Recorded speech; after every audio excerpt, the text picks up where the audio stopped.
ये तस्वीर 24 साल के शिवम की है, जो कि बिहार के पूर्णिया से इंजीनियर बनने का सपना लेकर ग्रेटर नोएडा की शारदा यूनिवर्सिटी में आया था।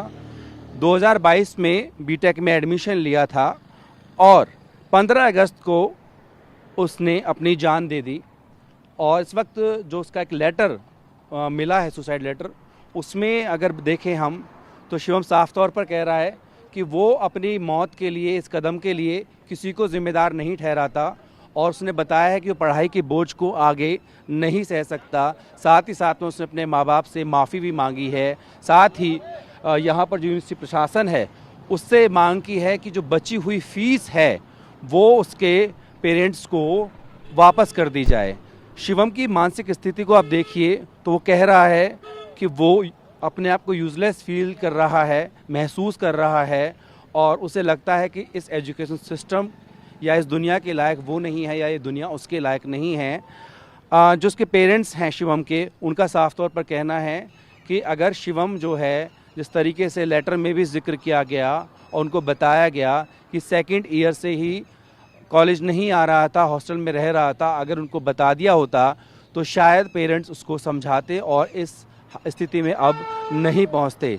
ये भी कहना है पेरेंट्स का कि 2 जून को ही शिवम जो है एग्ज़ाम ख़त्म होने के बाद अपने घर गया था, होम टाउन, माता वैष्णो के दर्शन भी करके आए थे और घर पर 2 महीने रहने के बाद 2 अगस्त को ही शिवम वापस आया था और लगातार बात होती थी। यहाँ तक कि 15 अगस्त को जब इस घटना को अंजाम दिया गया, यानी कि खुदकुशी की शिवम ने, तो उस दिन भी उसकी अपने पिता से बात हुई थी। घर वालों का आरोप है कि इसमें उन्हें आत्महत्या से ज़्यादा आगे कुछ साजिश नज़र आ रही है, क्योंकि लगातार उसकी फ़ीस जमा होती थी, लेकिन जिस तरीके से कहा गया कि सेकेंड ईयर के बाद वो कॉलेज नहीं गया, अगर उन्हें बता दिया जाता तो कुछ स्थिति अलग हो सकती थी। साथ ही उन्होंने ये भी कहा कि कहीं ना कहीं लापरवाही भी की गई है, ना हॉस्टल वार्डन की तरफ से बताया गया, ना यूनिवर्सिटी की तरफ से।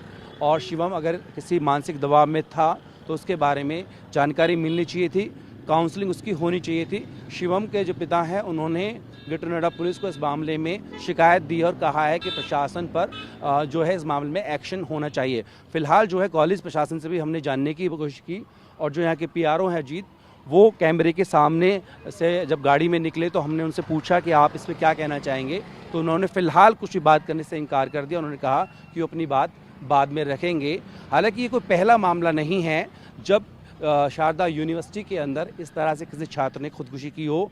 अभी 2 महीने पहले भी अगर हम बात करें तब भी एक छात्रा के बारे में इस तरह की खबरें आई थी। फिलहाल की अगर बात करें तो जहां पर छात्र अपना सपना लेकर के आते हैं शारदा यूनिवर्सिटी में, वहां पर इस तरह की जो घटनाएं हैं वो उन छात्रों का मनोबल भी तोड़ती है। साथ ही अगर यहाँ पर बात करें तो शिवम के पिता का कहना है कि उनका इकलौता बच्चा था, किसी तरीके का कोई प्रिपरेशन नहीं था और अगर उन्हें पता लग जाता तो शायद वो उसकी काउंसलिंग करते और ये घटना देखने को नहीं मिलती।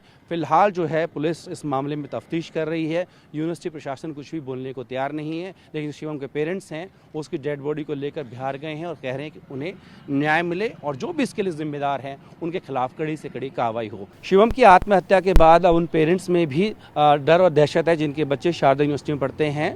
राजीव जी आपका नाम बताया। आपका बच्चा यहीं पढ़ता है? हाँ यहीं पढ़ती है, एलएलबी में। अच्छा। जस्ट अभी इस बार एडमिशन लिए हैं। ठीक है, तो ये घटना को सुना आपने?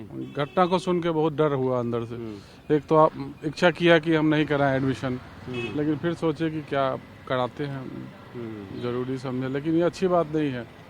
कम से कम यहाँ का जो है मतलब कॉलेज, उसकी रिस्पॉन्सिबिलिटी है कि कैसे क्या हुआ नहीं हुआ, गार्जियन को इन्फॉर्म करना, ये सब तो चाहिए था, जरूरी था। आप नेटिवली कहाँ के रहने वाले हैं? हम मुजफ्फरपुर बिहार। बिहार के। ये जो शिवम है ये भी पूर्णिया बिहार का ही रहने वाला अच्छा था। अच्छा अच्छा 2022 में एडमिशन लिया था। अच्छा। आप ही की तरह उनके पिता भी कह रहे हैं कि अगर बता देते तो शायद हम बात कर लेते। हाँ, बच्चे बताना तो बहुत जरूरी था, बताया नहीं, को। अच्छी बात नहीं है। अब आप जब बच्चे को छोड़ के जा रहे हो यहाँ से तो एक डर है अंदर? हाँ डर तो है ही, डर है, लेकिन कुछ किया नहीं जा सकता। बच्चे हायर को पढ़ाना क्वालिफिकेशन के लिए तो भेजना ही पड़ेगा।